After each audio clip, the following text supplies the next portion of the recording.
जय हिंद दोस्तों। मास्टर जी info channel पर मैं भवेश कुमार आप सबों का स्वागत करता हूं। दोस्तों जैसा कि दोस्तों लूसेंट का सब्जेक्टिव सीरीज हम लोगों ने स्टार्ट किया है और उसके बाद आज जो हम लोग देखने वाले हैं लूसेंट का वस्तुनिष्ठ सामान्य ज्ञान का प्रत्येक चैप्टर बाय चैप्टर हम लोग देखने वाले हैं। जी हाँ दोस्तों, उधर आप लूसेंट का जो है विस्तृत जानकारी देखिएगा और उसके बाद यहाँ पर इसका ऑब्जेक्टिव करा दिया जाएगा। दोस्तों चलिए दोस्तों स्टार्ट करते हैं आज का वीडियो बिना टाइम व्यर्थ किए हुए।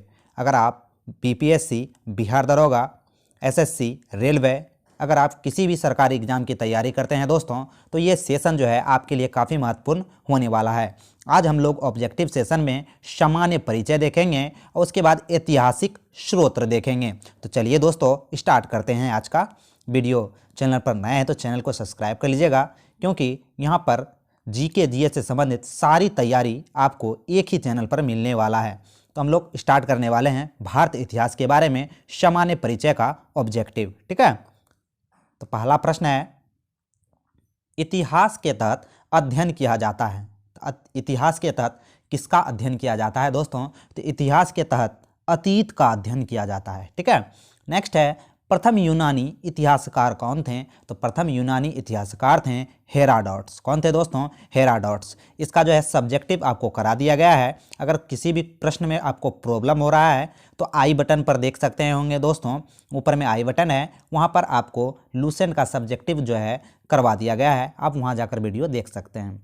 तीसरा नंबर प्रश्न है, निम्नलिखित में से किसने स्पष्टता कहा कि इतिहास के समस्त निष्कर्ष युक्ति संगत साक्ष्यों पर आधारित है? यह कथन किसने कहा था दोस्तों? तो यह कथन कहा था थ्यूसिडाइसिस ने, थ्यूसिडाइसिस ने। ठीक है, नेक्स्ट क्वेश्चन की बात करें, द हिस्ट्रीज की रचनाकार के कौन है? द हिस्ट्रीज नामक पुस्तक के रचनाकार कौन है दोस्तों? ये प्रश्न पूछा जा रहा है। तो हेराडोट्स, इतिहास के पिता हेराडोट्स को कहते हैं। हिस्टोरिका नामक पुस्तक भी हेराडोट्स ने लिखा, वही द हिस्ट्रीज नामक पुस्तक भी हेराडोट्स की है। नेक्स्ट क्वेश्चन की बात करें, इतिहास के पिता किसे कहते हैं? तो अभी मैंने बता दिया दोस्तों कि इतिहास के पिता हेराडोट्स को कहा जाता है।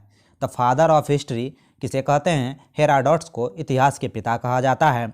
RAS RTS 1994-95 और UPSC में 2018 में ये प्रश्न पूछा गया था दोस्तों। तो लूसेंट का जो है, अगर आप पूरा लूसेंट पढ़ लेते हैं दोस्तों तो कोई भी एग्जाम में आपको 70 से 75% प्रश्न यहीं से देखने के लिए मिलेंगे। छठा नंबर प्रश्न है, इतिहास अपने को दोहराता है, यह कथन किसने कहा था? इतिहास अपने को दोहराता है, यह कथन हीगले नामक विद्वान ने कहा था।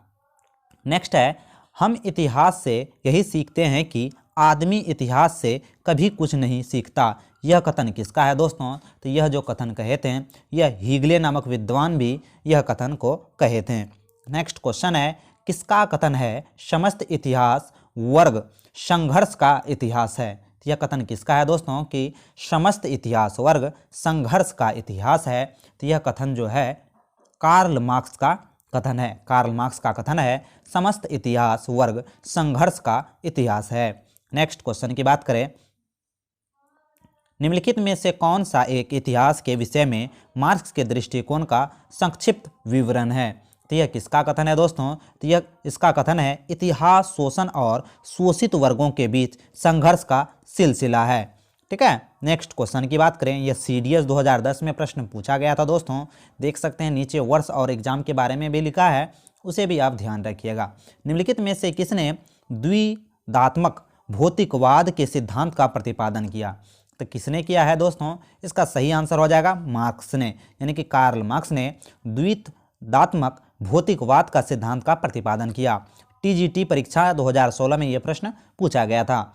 नेक्स्ट है, कार्ल मार्क्स ने वर्ग संघर्ष की प्रक्रिया के निम्नलिखित में से किस सिद्धांत में मदद से समझाया है दोस्तों? तो किस सिद्धांत की मदद से समझाया है? तो द्वैधात्मक भौतिकवाद के मदद से इसे समझाया है। नेक्स्ट है 12वां नंबर प्रश्न, इतिहास विगत की राजनीति है। इतिहास जो है दोस्तों विगत की राजनीति है, यह किसका कथन था? तो यह जो कथन है दोस्तों, यह कथन सीले द्वारा कहा गया था। इतिहास विगत की राजनीति है, यह कथन सीले द्वारा कहा गया था। नेक्स्ट चलते हैं 13 नंबर प्रश्न की ओर। वीडियो पसंद आए तो एक लाइक जरूर कीजिएगा, चैनल पर नए हैं तो चैनल को सब्सक्राइब कर लीजिएगा। 13वां नंबर जो प्रश्न है दोस्तों, इसे मिलान करने वाला प्रश्न है। ठीक है, तो हम लोग इसको मिलान कर लेते हैं। तो सूची 1 और सूची 2 को मिलान करना है। अशोक ओकस साठ क्या है दोस्तों? एक तरफ लेखक है, एक तरफ इतिहास की परिभाषा है। ओक साठ जो है दोस्तों, यह सच यह है, ओक साठ के अनुसार सच यह है कि इतिहास में अतीत वर्तमान के साथ बदलता है, यह कथन ओक साठ का है। नेक्स्ट है ट्रेवेलियन। ट्रेवेलियन का कथन है दोस्तों, ट्रेवेलियन का कथन है कि इतिहास का महत्व वैज्ञानिक नहीं है, यह कथन जो है दोस्तों यह ट्रेवेलियन का है। नेक्स्ट है कोल्डिंगवुड। कोल्डिंगवुड जो है, कोलिंगवुड, यह इनका जो कथन है, इनका कथन है संपूर्ण इतिहास विचारों का इतिहास है, यह कोलिंगवुड का कथन है। नेक्स्ट है ब्यूरी। ब्यूरी का क्या कथन है दोस्तों? इतिहास स्वतः मात्र एक विज्ञान है, इससे कम नहीं और इससे अधिक भी नहीं, यह ब्यूरी का कथन है। तो इस तरह से ऑप्शन नंबर ए यहाँ पर राइट आंसर हो जाएगा। वीडियो को रोक कर करके जरूर देख लें दोस्तों। नेक्स्ट है 14वां नंबर प्रश्न, किस इतिहास दर्शन शास्त्री ने कहा था समस्त इतिहास समकालीन इतिहास है? तो समस्त इतिहास समकालीन इतिहास है, यह किसने कहा था? तो यह बेनेडिक्टो क्रोचे ने कहा था। बेनेडिक्टो क्रोचे ने कहा था कि समस्त इतिहास समकालीन इतिहास है। यह एनईटी और जेआरएफ 2019 का प्रश्न था दोस्तों। नेक्स्ट है इतिहास अतीत एवं वर्तमान के बीच अंतहीन वार्ता है, यह किसका कथन है दोस्तों? तो यह जो कथन है, यह कथन है ई.एच. कार का। ई.एच. कार का कथन है इतिहास अतीत एवं वर्तमान के बीच अंतहीन वार्ता है। ठीक है। नेक्स्ट है 16वां नंबर प्रश्न, तिथियों के साथ प्रयुक्त होने वाला बीसी का संक्षिप्त रूप क्या है? तो बीसी का संक्षिप्त रूप यहाँ पूछा जा रहा है दोस्तों। तो बीसी का संक्षिप्त रूप हो जाएगा बिफोर द क्राइस्ट एज। ये प्रश्न भी आपको लूसेंट में मिल जाएंगे दोस्तों। लूसेंट का जो है हम लोगों ने सब्जेक्टिव भी कराना स्टार्ट कर दिया गया है। इस चैप्टर का पहले हमने सब्जेक्टिव करा दिया है और अभी हम लोग ऑब्जेक्टिव कर रहे हैं दोस्तों।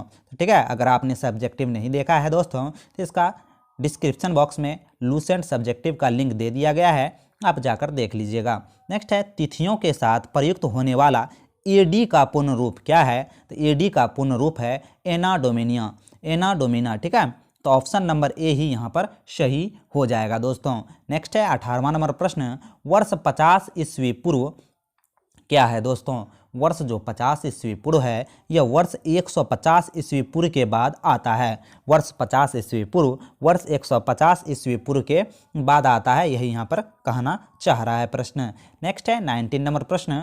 19 नंबर प्रश्न है वर्ष 1015 किस शताब्दी में आता है? तो वर्ष 1015 है दोस्तों, इनका शताब्दी हो जाएगा 11वीं शताब्दी। कौन सी शताब्दी? 11वीं शताब्दी। 1000 के बाद जो शताब्दी होगा वह 11वीं शताब्दी कहलाएगा दोस्तों। वहीं 11 के बाद जो शताब्दी होगा वह 12वीं शताब्दी कहलाएगा। नेक्स्ट है 20वां नंबर प्रश्न। 20वां नंबर जो प्रश्न है दोस्तों इसे मिलाना है, तो इसे हम लोग मिला लेते हैं। ठीक है, 20वां नंबर जो प्रश्न कह रहा है कि विक्रम संवत कब स्टार्ट हुआ था? शंख संवत स्टार्ट हुआ था 78 ईस्वी में। उसके बाद बात करें दोस्तों कि विक्रम संवत कब स्टार्ट हुआ था, तो विक्रम जो संवत है दोस्तों ये 58 ईसा पूर्व में स्टार्ट हुआ था। वहीं गुप्त संवत की बात करें तो गुप्त संवत 320 ईसा पूर्व में स्टार्ट हुआ था। वहीं कली संवत की बात करें तो कली जो संवत स्टार्ट हुआ था दोस्तों, इसका जो आंसर होगा कली संवत 3102 ईसा पूर्व में स्टार्ट हुआ था। नेक्स्ट क्वेश्चन की बात करें 21 नंबर प्रश्न। 21 नंबर प्रश्न है विक्रम संवत प्रारंभ कब हुआ था? तो विक्रम संवत के बारे में अभी हम लोगों ने चर्चा कर दिया है दोस्तों कि विक्रम संवत प्रारंभ हुआ था 58 ईसा पूर्व में। विक्रम संवत 58 ईसा पूर्व में प्रारंभ हुआ था। नेक्स्ट है शक संवत का प्रारंभ किस सम्राट के शासनकाल में? 78 ईसा पूर्व में हुआ था दोस्तों। तो शक संवत जो प्रारंभ हुआ था यह हुआ था कनिष्क के शासनकाल में। एसएससी 2000 2008 में, सीआरपीएफ 2008 में, WBPS 2008 में और जेपीएससी 2008 में ये प्रश्न पूछा गया था कि शक संवत का प्रारंभ किस सम्राट के शासनकाल में हुआ था? तो 78 ईस्वी पूर्व में इनका जो है दोस्तों कनिष्क के शासनकाल में शक संवत का प्रारंभ हुआ था। नेक्स्ट है भारतीय राष्ट्र पंचांग के किस संवत पर आधारित है? तो भारत का जो राष्ट्रीय पंचांग है दोस्तों यह किस संवत पर आधारित है, ये प्रश्न पूछा जा रहा है। तो भारत का जो पंचांग है यह शक संवत पर प्रारंभ हुआ था। शक संवत को 78 ईस्वी में कनिष्क द्वारा प्रारंभ किया गया था। नेक्स्ट है गुप्त संवत के बारे में। गुप्त संवत की बात करें दोस्तों तो 319 से 320 ईस्वी में यह स्टार्ट हुआ था और इसके प्रारंभ करने में जो महत्वपूर्ण योगदान है वो है चंद्रगुप्त प्रथम का। चंद्रगुप्त प्रथम ने ही गुप्त संवत 319 से 320 ईस्वी में स्टार्ट किया था। नेक्स्ट है चंद्रगुप्त प्रथम ने गुप्त संवत का प्रारंभ किस उपलक्ष्य में किया था दोस्तों? तो ये किस उपलक्ष्य में किए थे? तो अपने राज्यारोहण के स्मारक के रूप में चंद्रगुप्त प्रथम ने गुप्त संवत प्रारंभ किया था। नेक्स्ट है 26 नंबर प्रश्न। 26 नंबर प्रश्न है निम्न कथनों पर विचार कीजिए तथा नीचे दिए गए कूटों का सही उत्तर चुनिए। तो 26 का देखना है दोस्तों कि कौन सा इसमें उत्तर सही होगा और कूट कौन सा सही होगा। ठीक है, चलते हैं दोस्तों, देख लेते हैं। विक्रम संवत 58 ईसा पूर्व में बिल्कुल सही है दोस्तों। शक संवत 78 ईस्वी में बिल्कुल सही है। गुप्त संवत 319 से 320 बिल्कुल यहाँ पर सही हो जाएगा। तो 1, 2 और 3 सही हो जाएगा। जबकि मुसलमान शासक युग सन 1192 में शुरू हुआ था, ये यहाँ पर गलत हो जाएगा। तो सही यहाँ पर पहचानना है तो सही 1, 2 और 3 सही हो जाएगा। नेक्स्ट है हर्षवर्धन ने 606 ईस्वी में हर्ष संवत की स्थापना किस उपलक्ष्य में की थी, ये प्रश्न पूछा जा रहा है दोस्तों। तो 27 का जो यहाँ पर राइट आंसर होने वाला है वह हो जाएगा अपने राज्यारोहण के उपलक्ष्य में, अपने राज्यारोहण के उपलक्ष्य में। नेक्स्ट है निम्नलिखित में से कौन सा संवत जो कलचुड़ियों द्वारा प्रयुक्त किए जाने के कारण कलचुड़ी संवत भी कहलाता है? तो कलचुड़ी संवत यहाँ कौन कहलाएगा दोस्तों? तो 28 का यहाँ जो राइट आंसर हो जाएगा वह त्रिकूटक संवत कहलाता है, कलचुड़ी संवत। नेक्स्ट क्वेश्चन की बात करें, चालुक्य विक्रम संवत का प्रचलन किसने किया था? तो चालुक्य जो विक्रम संवत है दोस्तों, इसका प्रचलन यहाँ पर जो करने वाले थे उनका नाम है विक्रमादित्य 6।